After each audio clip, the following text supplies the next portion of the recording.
જિંદગીમાં જ્યારે પણ દુઃખ આવે ત્યારે એટલું તો જરૂર યાદ રાખવું કે દુઃખનો પહાડ હંમેશા બરફનો હોય છે અને બરફ ગમે ત્યારે ઓગળી શકે છે. સુખ અને દુઃખ એકબીજાના પૂરક છે. જ્યારથી સુખ પૂરું થાય છે ત્યાંથી દુઃખ શરૂ થાય છે અને જ્યાંથી દુઃખ પૂરું થાય છે ત્યાંથી સુખની શરૂઆત થાય છે. એક વાત હંમેશા યાદ રાખજો, દુઃખ ભોગવનાર લોકો આગળ જઈને સુખી અવશ્યક થશે, જ્યારે દુઃખ આપનાર લોકો જિંદગીમાં ક્યારેય સુખી નહીં થાય.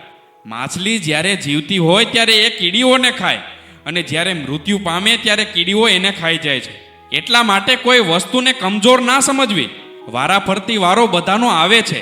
આ તો સમયની વાત છે અને સમય આજે નહીં તો કાલે બદલાઈ જવાનો. એક વાતનું ખાસ ધ્યાન રાખવું, ક્યારે કોઈનું અપમાન ના કરવું. સમય અને સ્થિતિ ગમે ત્યારે બદલાઈ શકે છે. તમે શક્તિશાળી ભલે ને હોય, પણ કુદરત તમારાથી વધુ શક્તિશાળી છે.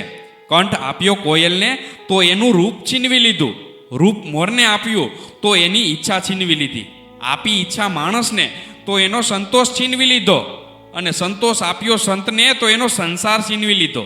ઈશ્વરે કેટલાયને માટીથી બનાવ્યા છે અને માટીમાં જ ભેળવી નાખ્યા છે. તમે શક્તિશાળી છો, પણ સમય તમારાથી વધારે શક્તિશાળી છે. મોટો હાથી ગમે તેટલો ગાંડો થઈ જાય, પરંતુ એને એક નાની કીડીના અંકુશથી જ વશમાં કરી શકાય છે. એક નાનકડો દીવો પોતાની ચારે બાજુનો અંધકાર દૂર કરી નાખે છે. હથોડો ભલે ને નાનો હોય, પણ મોટા મોટા પર્વતોના પથ્થરોને તોડી અને નાના કરી નાખે છે.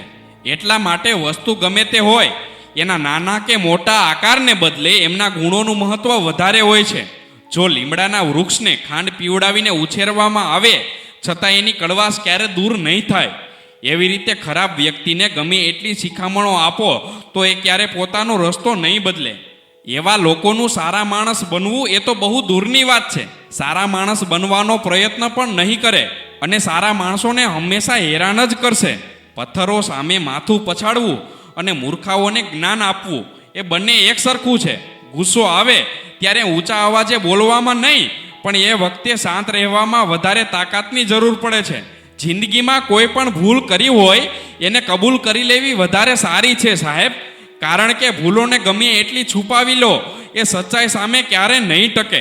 કોઈ પણ માણસ જિંદગીમાં જાતે નથી બદલાતો. અમુક પરિસ્થિતિઓ એવી આવી જાય છે જેના કારણે બદલવા માટે મજબૂર થવું પડે છે સાહેબ. અમુક પરિસ્થિતિઓ એવી આવી જાય છે જેના કારણે બદલવા માટે મજબૂર થવું પડે છે. રાધે રાધે.